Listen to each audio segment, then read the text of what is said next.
So, what's trending? Bridging your Catholic faith with your everyday life. You're listening to Trending with Timmerie on Relevant Radio.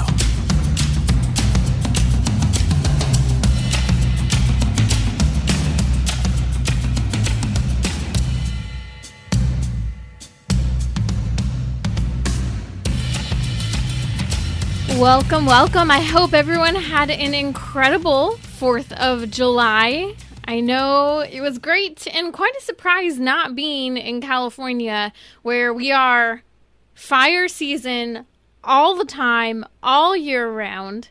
It was great to see the number of fireworks that occurred. And I was with a friend and we were looking out, and we watched it long into the night. And the fireworks kept going and going. At one point, we had this really great view over the city, and I counted over 130 different firework displays going at once, and they went on for hours. And I thought, okay, is this a COVID response, or is this just what it's like to not be in California for fireworks? Because it was incredible. And there was this moment where I was like, we needed this. We needed to see people were happy to live in the United States of America. Not only were people happy to live in the United States of America, but they were happy and excited to be free. To be outside of our homes, to be doing things. And for this overstepping of the government that has occurred, for example, in places such as California and others with regard to freedom of worship, everything we've been through over the last year and a half, it was one of those moments where we go, praise God for this great nation He has given us. And it's a reminder for all of us to be involved in our civic duty and patriotism. And especially to emphasize the importance of freedom in our own lives and that pursuit of happiness that is so important. I was listening to a couple of people over the weekend who have come out with this newfound identity. And it really made me ponder, does living in your own reality make you happiest? We have this, 21st century American mindset that freedom means I can be anything or anyone I want to be. But can you really? Can you really? And is making yourself a new you really the best thing you can do? You're listening to Trending with Timmerie here on Relevant Radio. Coming up, joining me will be a specialist and addiction therapist and addictive disorder, Sister Tina Alfieri. She's also a hermit, a nun, and an incredibly talented spiritual director. And so she'll be joining us. If you have a question during the show, the number's 1-888-914-9149. I'll also be giving you a rundown on the big deal with regard to regulations surrounding the abortion pill. You might say, well, this really doesn't affect me. It's not a big deal. It is. This is going to be the largest expansion of abortion that we've seen in our nation. And there's something that you can actually do about it. But let's come to this whole idea of a new you. We missed our happy hour, at least for the live show, because we all had the holiday. Many of us had the holiday yesterday. So we missed our happiest topic, and I just couldn't get away from it because I kept thinking about this coming into the week. How so many people would say, new you'll be happy, you can remake yourself into anything and now anyone you want. But does living in your own reality actually make you happier or happiest? Demi Lovato over the last month has gone from no longer just being pansexual to now non-binary. And she's let everyone know that she's chosen her pronouns are now they and them. I'm also going to tell you about a shocking other story about a trans Korean, or a trans Asian as some people are saying. Now this is relevant to all of us when it comes to freedom and happiness. But first, listen to what Demi Lovato said about her newfound identity. But for me, it means having conversations that transcend the typical discourse. I want to take this moment to share something very personal with you. Over the past year and a half, I've been doing some healing and self-reflective work. And through this work, I've had the revelation that I identify as non-binary. With that said, I'll officially be changing my pronouns to they, them. I'll be officially changing my pronouns to they, them. Please don't forget to refer to me as they, them, even though we have a whole English language that we drill into you for years of education, teaching you how to speak and how to address people. Just ignore all of that. You can make yourself anything you want to be. But here's the deal. It's not just Demi Lovato. There's another influencer who's influencing many people today. And he's known, just be clear, he's a white Instagram star influencer. He's British, known as Ollie London. Now, he, for some time now, has wanted to be just like a BTS singer. BTS singer has been his idol, and so he's been trying to transform his identity into that. He spent, I believe, over like $150,000 just trying to transform his identity into this influencer who influenced him. Now, then, should I say, he's decided he wants to be Korean, and he's had eye surgery. 18 surgeries later. And this is his response after the latest surgery. Hey guys, I'm finally Korean. I've transitioned. I'm so happy I've completed my look. I'm finally Korean, guys. I have the eyes. Just had a brow lift as well. So I'm so happy. Finally, I've been trapped in the wrong body for 8 years. And that's the worst feeling in the world, when you're trapped and you don't feel like you can be yourself. But finally, I'm Korean. I can be myself. And I'm so happy. And since he's so happy because he has had eye surgery. And now he can identify as trans-Korean, trans-Asian, whatever he wants to refer to himself as. Now, he also refers to himself as non-binary, and you should be sure to make sure that you call him they as well. You see, all of this is relevant when we talk about freedom and we talk about happiness. Why? Because we live in a world that loves to say that I can be whatever I want to be. And this is relevant in particular for recent college graduates, high school graduates, where the world's actually lying to them very unfairly, saying you can be and do whatever you want. Well, actually, you can't be or do anything you want. Because the reality is that the human person has limitations. Even as we're reconstructing our bodies with phenomenal plastic surgery, even as we can make a man look really pretty, and I'll be honest, there was like a Miss Universe or someone. It was a man who was actually a woman. Patrick, pull that up. I'm curious who it was. I can't remember. I had to just go, okay, I'm moving on. This man who identifies as a woman and who has had surgeries and cross-sex hormones to look like a woman, he looks gorgeous. I understand why he won a beauty contest. But should he be competing in a beauty contest against other women? Should that even be considered fair given the level of plastic surgery that he's commissioned? You see, here's the problem. Not only does this lie to people saying you can become whatever you want to become, but it also puts us in a sense of a false reality. Does living on your own reality make you happiest? No, it doesn't. Because at a certain point, your reality is going to clash with reality. Your reality is going to clash with family, friends, neighbors, with the doctor's office. The transgender woman crowned Miss Intercontinental New Zealand in 2020. That's who it was. You see, reality matters. Truth matters. And actually, when we live according to what is true, that's when we're happiest. When we live acknowledging that I have 2 legs and I don't have 1 leg, we'll be happier. We can't just live in our own reality, because I could say for years I only have 1 leg, to the point where some people will literally say they only have 1 leg and they'll want to amputate the other leg. They want to walk on crutches or pushed around in a wheelchair. That impacts the individual. It impacts others who come into contact with that individual. You see, moral relativism is eating us alive. Moral relativism that says you can become anything you want. You can't. And there's a lot of joy when we recognize this, actually. When we recognize there are not just limitations, but there's a purpose to who we are and what we're created to be. You see, a purpose not just written into the body, but written into the heart, the soul, the mind, for how we're meant to live and act and interact with the world. You see, you are created as an absolute act of love, and you are created for love. And you are created by love himself. No, if you were created, that means that you have a purpose.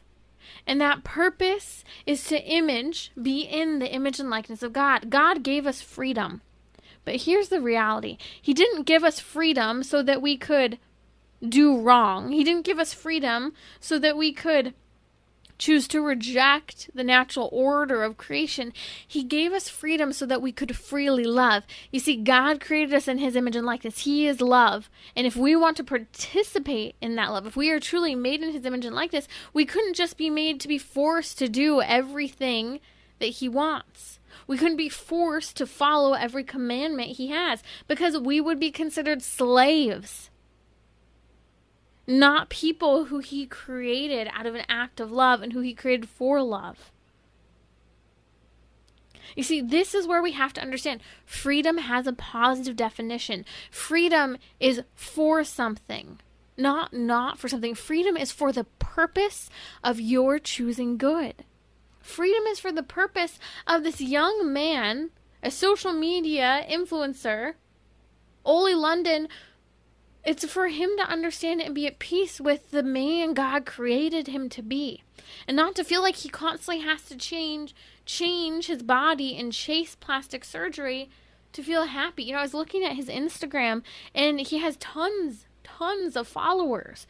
But not only does he have tons of followers, he has a ton of attention for all of the things he's doing to mutilate and transform his body. Articles everywhere are commenting on this young boy who's gone through with having surgery to change his eyes so that he can identify and look like the BTS singer, a pop sensation that he loves and admires.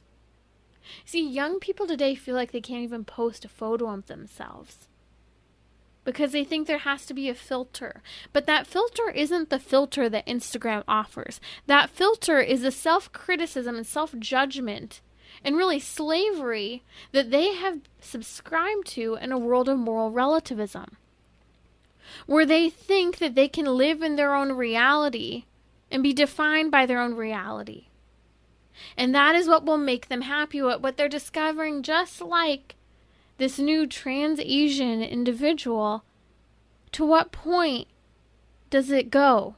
How far? He already went through $150,000 worth of plastic reconstructive surgery to try and look like a singer that he loves. And then he went through more to have his eyes changed. To what end? We have to stop allowing the lie of moral relativism, the wrong view of freedom, and the incorrect understanding of happiness to reign. Freedom is for the sake of good. Happiness is rooted in God and what God created us for, to be in his image and likeness and to be with him in heaven, which means that our bodies and our souls have a purpose, have a proper function. You're listening to Trending with Timmerie here on Relevant Radio. Joining me now on Trending is Sister Tina Alfieri. Sister Tina is a specialist, a therapist, as a certified sexual addiction therapist, a recovery coach for addictive disorders. She is a hermited nun and a spiritual director. We're taking your questions on everything from marriage repair after infidelity, spiritual direction, or even 12-step recovery from addictive disorders. Give us a call. This hour is for you. The number's 1-888-914-9149. You can also comment on social media on my post that's up on Twitter or my Instagram story. We put a question box up. I'd love to hear from you. Sister Tina, you do a lot of work with women and men, especially women who are recovering from the betrayal that occurs from pornography in particular, but also can be linked to marital infidelity as well. I'd like to define and really discuss how you can be happy after experiencing infidelity and how you can really repair that marriage. What are some of the first steps after the infidelity to recover? Hi, Timmerie. Thank you for having me today. I do appreciate being able to discuss this topic with you and with your listeners. Marriage repair after infidelity. I'm going to be very frank. It's not an easy row to hoe. It's not easy. It is a very long process. And both spouses must be committed to the process. Many people have a misconception that only the person who was unfaithful is the one who needs to do the work. Now, in the beginning of marriage repair, that may be true. They've got to do what I call the heavy lifting. They've got to do the brunt of the work. But in about 3 or 4 months down the road, the wounded spouse, the one who was harmed by the infidelity, they have to start also doing their own work. And this is where a lot of spouses who are the wounded spouse or the harmed spouse get stuck. They don't see a need oftentimes for themselves to get any help or support. Now, and that's a legitimate concern and a legitimate fear, because oftentimes in the therapy world, or sometimes even in the spiritual world with clergy, it has been a very sad history that the harmed spouse was often blamed for the unfaithful spouse's behavior. Right, very common. Very common. And so there's a lot of concern still today with the wounded spouse saying, well, why do I need to go get help or talk to a professional? I didn't do anything wrong. My first response is, you are absolutely correct. You didn't. But now you need people on your side, people who can assist you and be supportive for you, be an ally for you, and be in your corner, helping you to heal from this wound. And it's a very deep wound. It's a very difficult wound. We're talking about betrayal trauma, which is one of the most, if not the most, impactful, harmful, significant traumas a person in a committed relationship can experience. So it's not to fix the wounded partner, because we don't want to get into that old trap, that old wrong thinking of blaming someone, the wounded spouse, for the infidelity, because it's not their fault. They didn't cause it. And it's not up to them to do anything about changing the unfaithful spouse's behavior. But we do encourage the wounded spouse to get help and support for themselves, because this is going to be, if one decides to stay in the marriage, and again, that's really for each individual couple, each individual partner of the coupleship, they will be making their own decision if this is something that they wish to stay in. If they do want to stay in the marriage, I am very upfront in telling them, you each have to do the work, and this is not going to be fixed, or it's not going to go away overnight, a year or 2 years, maybe even 3, 4, or 5 years. This is a very deep wound that is going to be constantly needing to be worked on for the rest of the marriage. So that brings up another really important question. If you're just joining us, that's Sister Tina Alfieri. She's a certified sexual addiction therapist and a recovery coach for addictive disorders. And we often see, after years passed from the infidelity, that a person who has perhaps had their spouse cheat on them, there's a struggle where anxiety and sometimes even fear will arise with regard to how their other spouse interacts with others. How do you address that as time goes on? So that's a very ongoing piece of work. We have to understand that when most people go into marriage, they are assuming, and rightly so, that their marriage partner is going to be faithful, that they're going to be supportive emotionally, financially, fiscally, financially, and that there will be only good intentions towards each other. So always having a positive mindset and not assuming the worst, it sounds like. Exactly right. And that's what marriage is about, is to help each other to grow in holiness. And then when there is an infidelity, it's a deep wound, because now the person who you have expected to always be there for you, have your best interest at heart, take care of you, take care of the children. They have harmed you. They have wounded you. They have proven to you to not be trustworthy. That's a very, very deep wound. And trust takes a very, very, very long time to earn back. And so that's why when I do work with couples where there has been infidelity in the marriage, I'm very frank with them and say this is not going to be 30 days of therapy. It's not going to be maybe 30 months of therapy. It may be 4 or 5 years of therapy. And it takes work on both your parts. The wounded partner has to learn how to take care of themselves. The wounded partner has to understand what sets them off into a cycle of wondering, what is the unfaithful partner doing? I'm just going to use he. Most of the infidelity is by men, not always, but the majority. So you may have a wife who's wondering, well, what is he doing? He says he's at work. Can I trust him? Is he at work, or is he at the strip club down the street? Is he calling his affair partners? Has he reinitiated contact with them?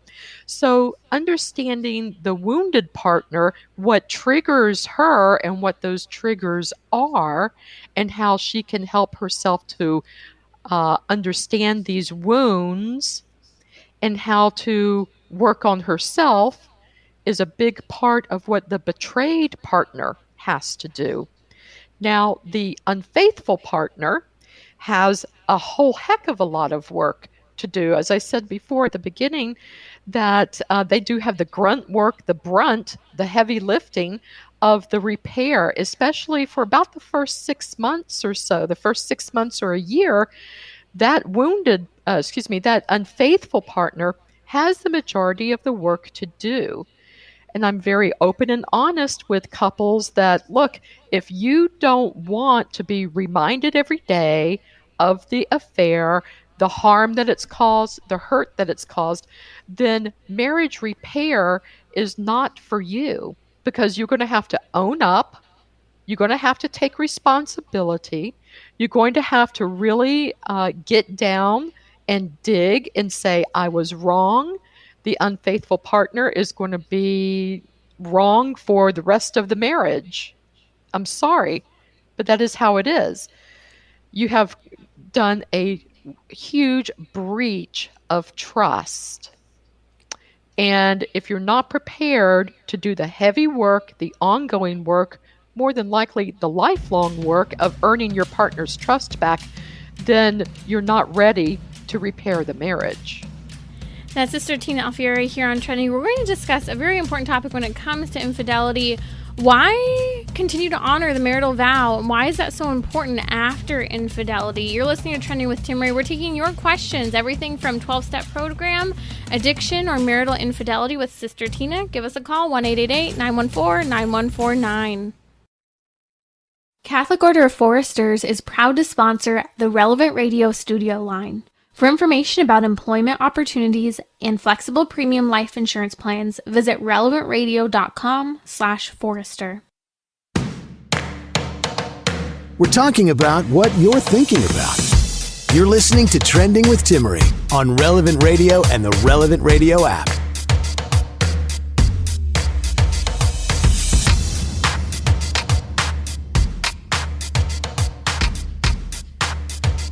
Joining me now here on Trending is Sister Tina Alfieri, a certified sexual addiction therapist, a recovery coach for addictive disorders, a spiritual director, and a hermited, habited nun. Sister Tina, we've been talking about overcoming the wound of infidelity in marriage from a distinctly Catholic perspective, and I think that this is a very, very important question.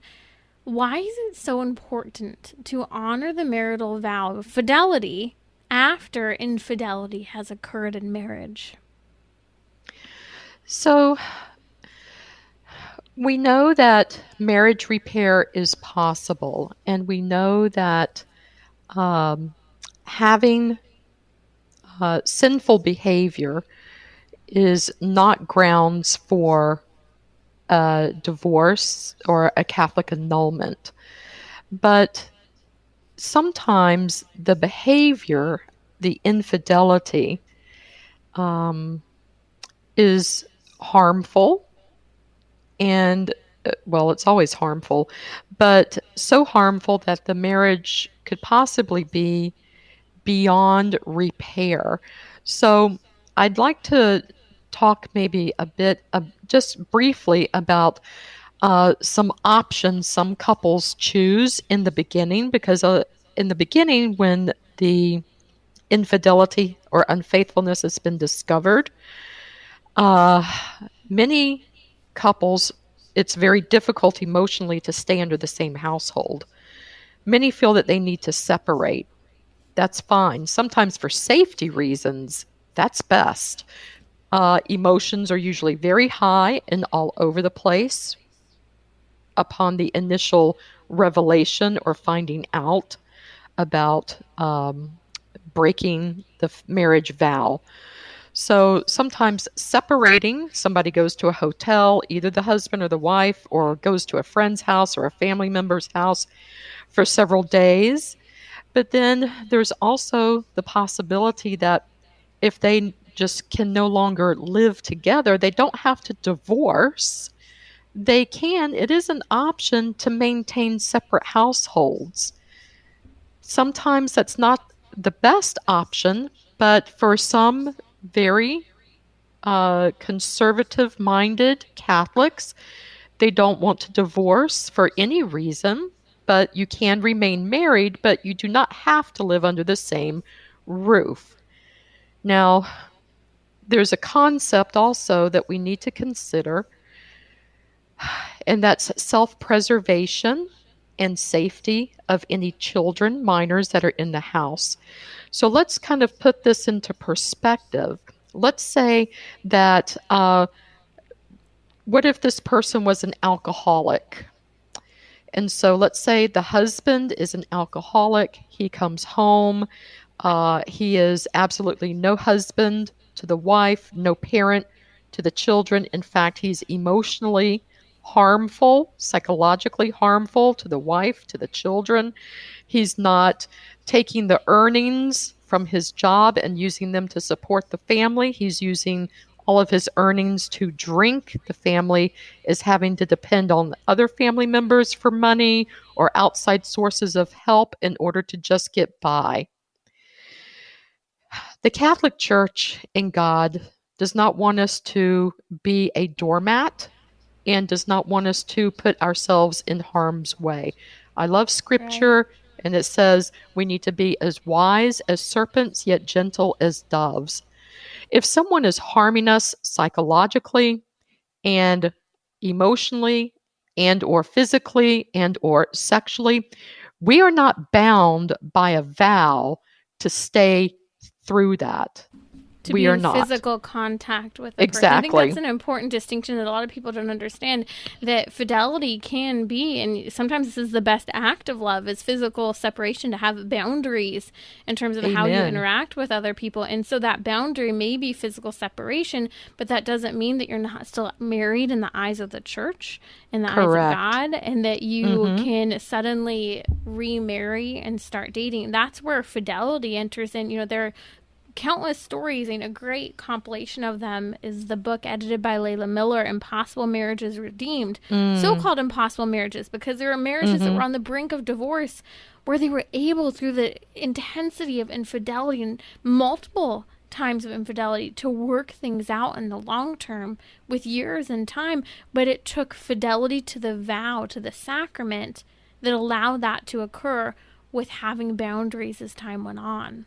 Exactly. And it takes that unfaithful partner to really get gut level honest with themselves, with God, with their partner about the nature of what they've been doing, and for that unfaithful partner to accept that this is going to be a wound that may never be completely healed.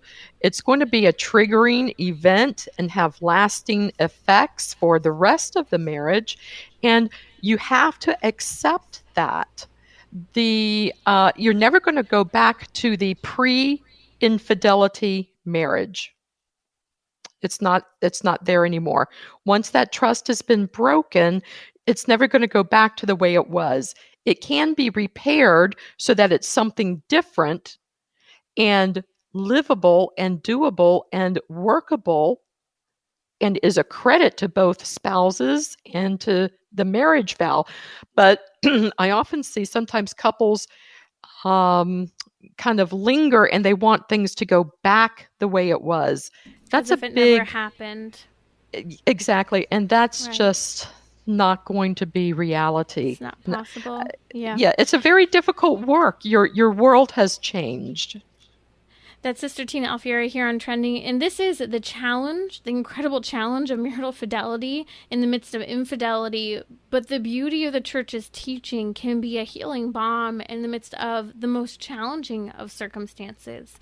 And being challenged with the opportunity to show that unconditional love that Christ has given by remaining faithful, the fidelity to your spouse given and the example given to your children in the midst of that, and the great gift that is to the greater, I think, family unit as a whole, but also the individual as time goes on. Again, incredible story shared. If you find yourself or know someone in the circumstance, Impossible Marriages Redeemed, edited by Layla Miller. Sister Tina, you're a recovery coach and specialize in addictive disorders. We have a number of questions coming in. If you have a question, the number's 1-888-914-9149, or you can comment now on my Instagram story. We put up a question box. Question has to do with steps to get over the habit of self-abuse. What are some tips I can follow? This question comes from Instagram. That's what it means, usually cutting or self-mutilating. So when they say self-abuse, I'm going to assume that we're talking about masturbation. So steps to take, we need to understand that there's a difference between a habit and an addiction. So with intensive effort, time, and intensity, we can overcome any bad habit, such as sleeping in late, constantly hitting that snooze button, eating sugary foods, not exercising. We can always overcome a bad habit. If something has progressed to the point to where it's an addiction, we're in a totally different realm. This is a medical problem, it's a psychological problem, and our efforts usually fail us. So, the first thing I usually ask people is, how long have you been trying to work on this particular issue? 3 months, 6 months, 12 years, the past 30 years? A good general 12 months. 18 months, and you've taken every suggestion that you've ever heard. Maybe you have you go to confession every week. You have a spiritual director and you're working with your spiritual director. Maybe you have filters on the internet. Maybe you have these things, but this is still a losing situation. You're always coming out failing or falling. There's a very good chance we have passed from something just becoming a habit to it's a problem, a medical problem, mental health problem, and you need to seek professional help. So the first thing is get into a regular sacramental life. Follow the precepts of the church, attending Mass regularly, holy days of obligation, confession regularly. Have a spiritual director that you meet with on a consistent basis, a minimum 1 hour once a month. Consistency is key. And then put all of the suggestions to work, such as pornography blocking software, praying the Divine Mercy Chaplet, praying the Chaplet of St. Michael the Archangel. Do all of that. But if in 12 months, 18 months, you're still in the same place and still fighting the same battle, Now we're looking at probably needing to get into some more structured help, such as a 12-step self-help group, such as Sexaholics Anonymous, or going to see a therapist who specializes in you can start to get out of this this kind of like really, really deep spiral that just only goes downward. So it sounds like it's very important at this point. You have the filtration software, you have accountability, you have a spiritual director, you have things that you're working on, but at this point it crosses over, as you're mentioning, into an addiction, into a concern of mental health. So having that therapist, having ongoing therapy to work through this addiction is extremely important. I think that that's an important thing to understand. The question came through, what are some tips? We can't look at it in a blasé fashion. Mm-hmm. That's the challenge. And I think that this is where sometimes people have some form of an addiction and we downplay that addiction we're experiencing. Well, often we downplay it for so long, we don't even start downplaying it until it's already become past a habit. It's become a real problem. So I think These are great tips. I want to change directions. We have another question that came in on Instagram from Brittany, and it has to do with how to help discern between recreational versus medicinal use of marijuana, pharmaceutical marijuana, and really understanding. And she's an up-and-coming therapist, so her comment is, the church isn't always clear in helping her to understand this from a clinical perspective. And so how can we address and combat the relaxed view on a marijuana and marijuana addiction? Okay, fantastic question. So I just use the same standard or measuring stick for other drugs that are already out there and legal, namely alcohol. How do we know when alcohol becomes problematic for someone? It's a legal liquid drug for people usually ages 18 and over. Some states it might be 21 and over, but it's a legal liquid drug that is easily obtainable and is many adults partake in it. So how do we know when alcohol becomes problematic? Well, it begins to interfere with relationships, family, work, school, business opportunities, our sacramental relationship. Maybe that Holy Spirit nudges us and is like, wow, you really tied one on last night, or you smoked too much weed yesterday. I don't think that goes over very well with God. So the same things that we look at to determine if anything has segued or transitioned into an addiction is you're using more or spending more time in the use or participation of this drug activity or behavior. Family, friends, significant others are complaining and saying, hey, I don't like how much you're doing this or how often you're doing this. You may be missing out on important events, special events. You may be misusing your own finances, money that you had set aside to pay for gas in the car this week goes to buy a quantity of marijuana or alcohol instead. So just because something is legal still doesn't make it non-addicting. So that's, I don't have a dog in this fight when people ask me, should marijuana be legalized? I really don't care if it's legalized or not.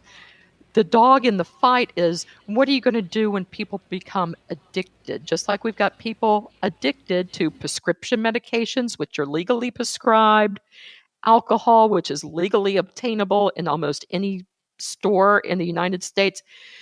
It's not the substance is the problem. Some people can use substances and it's not harmful. They don't cross over into addictive behavior.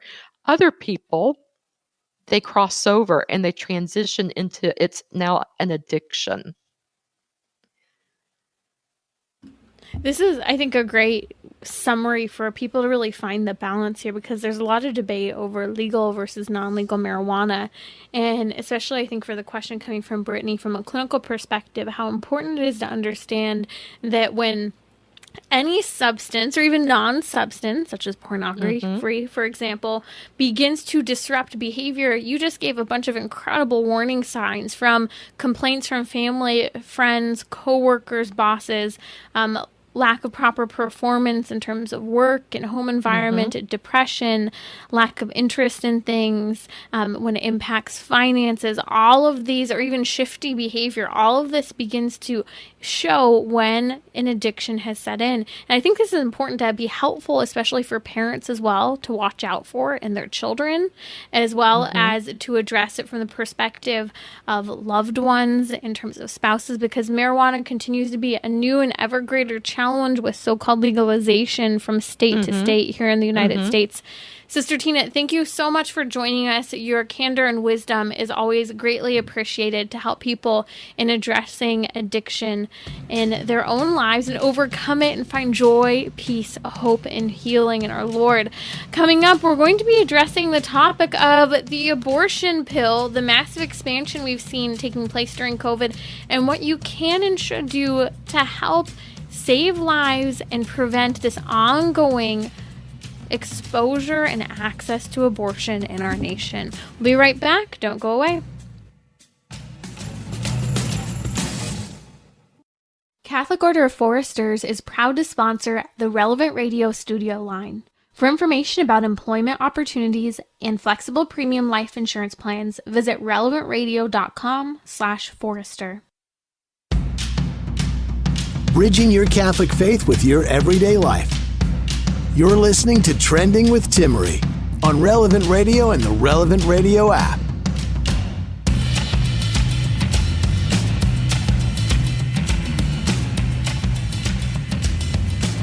You may have heard a lot recently about the abortion pill in the news. Some people talking about how there's going to be an increase in access to the abortion pill and how this is a good thing, because access to abortion helps women achieve what they want in life. You're going to hear another perspective as well, where people are saying, well, some people are trying to use harmful abortion pill reversal programs to prevent women from having abortions after they decided they wanted to. There's a lot of headlines that have been circling over the last couple of months surrounding the abortion pill and the abortion pill reversal.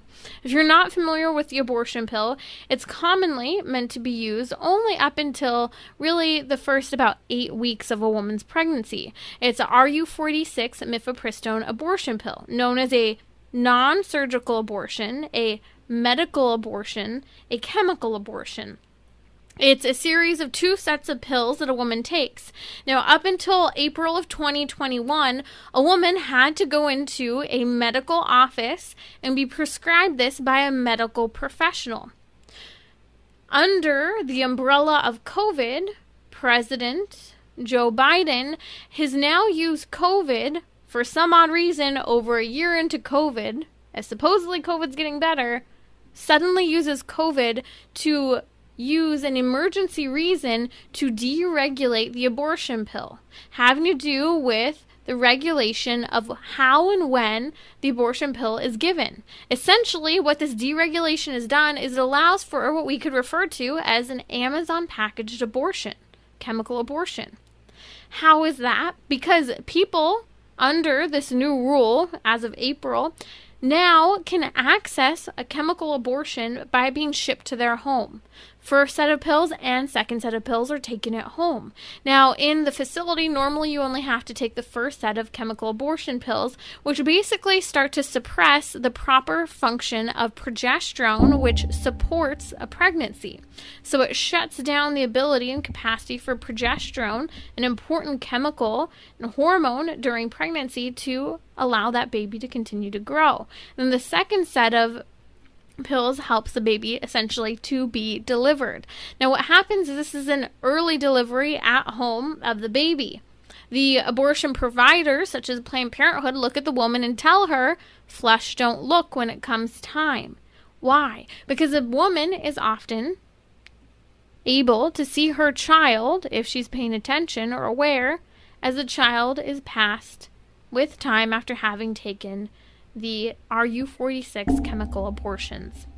Now, this is really scary in the United States because this is what we are seeing the largest expansion of abortion that we may see in our lifetime, and we need to speak up and fight against it. If you're wondering what you can do, a great resource can be found along with short form videos that you can share on social media. Perhaps you're a teacher, you can share with students to help them understand chemical abortion and understand why women deserve better. You can find information at thisischemicalabortion.com. Now, here's the reality today. About 40% of all abortions performed in the United States are RU46 chemical abortions. Now, there's a big question surrounding safety of chemical abortions, but here's the deal. We don't have a proper amount of information with regard to the things, that is, the complications that occur after a chemical abortion is started. You see, only 28 states have reported complications surrounding abortion. 22 states do not. They're not legally required to. Now, these 22 states are the states that have and perform most of the abortions. They make up well over 50% of all abortions that occur. You see, what's happening is we can't compare, for example, maternal mortality rates and complication numbers with under and unreported maternal mortality rates and chemical abortion numbers and complications when there isn't data there. You see, the only bit of data we have on chemical abortions comes out of Finland and England. For example, England has actually already gone through with deregulating the abortion pill and making it so-called more accessible. What they saw was more than a 2-time jump in the number of women who were having to go to the hospital and be hospitalized due to RU46 chemical abortion. That's double the number. Now, we know in the United States, many women have shared this. I've worked firsthand with women who have gone through with a, as you might call, do-it-yourself-at-home abortion, the chemical abortion. And many have shared how as they've gone through with immense bleeding and blood clotting, how they were embarrassed to call 911, embarrassed to tell anyone, and they sit in their own misery in harmful and dangerous medical circumstances because they feel like they deserve it because they chose an abortion. And so these numbers we have even coming from England barely even scratch the surface of women who truly do need medical attention. Some of the problems with deregulating the RU46 abortion pill in the United States is that it's actually very important that a woman is receiving an ultrasound and proper medical care before ever either receiving a surgical or a chemical abortion. Why? Well, because she could be misdiagnosed in an ectopic pregnancy never caught, which could be detrimental for her and the child if an RU46 abortion occurs. Many women have adverse effects surrounding hemorrhaging, excessive bleeding, infection, and even a number of deaths that have occurred from RU46 abortion. But the statistics and the reporting is not accurate. States aren't required to list the death of a woman due to a chemical abortion. Instead, they put something such as hemorrhaging or infection. And so the statistics are incredibly skewed. However, in Finland, they have done some small cases of research. It's the only comparable research we have on RU46 abortions, which we've completely deregulated under the current administration of President Joe Biden in the name of COVID. Is again, doesn't make sense why a year into COVID they'd use that to deregulate the pill, but they're using it for that. You see, Finland is showing that all of the research that they have, that basically when the abortion pill is taken under 9 weeks, 20% of those women who take the pill, the abortion pill, end up having complications. That's 1 in 5 women who take RU46 abortion pill in Finland. They're seeing 1 in 5 have complications after. You see, it also shows that chemical abortion, the pill abortion, is 4 times riskier than a surgical abortion. So a lot of people try to say that it's not that big of a deal. It's okay. It's just a couple of pills that occurs early on in the pregnancy. In fact, when we do look at a little bit of the data, it's more harmful for women. Why are we talking about this right now? Because state to state, we're going to see a huge battle over the expansion of abortion and ongoing abortion access. RU46 abortion is not safe for women. It's leading to incredible complications and lost motherhood. But here's the great news. You can do something by going to thischemicalabortion.com, from sharing data and information to getting involved, contacting your legislators. But also, here's a beautiful thing. I've had the honor of working with Dr. George Delgado, who pioneered what's referred to as abortion pill reversal. That is after a woman takes the first set of chemical RU46 abortion pills and she changes her mind, it is possible to reverse that abortion. Here's the reality. 7 out of 10 babies have been saved when they turn to abortion pill reversal. And just over the last handful of years, women who have changed their minds after starting the abortion process, over 2,000 of their babies have been saved. Abortion pill reversal is changing and saving lives for women who thought they had no choice, changed their mind after making a terrible mistake, and now hold their babies and love them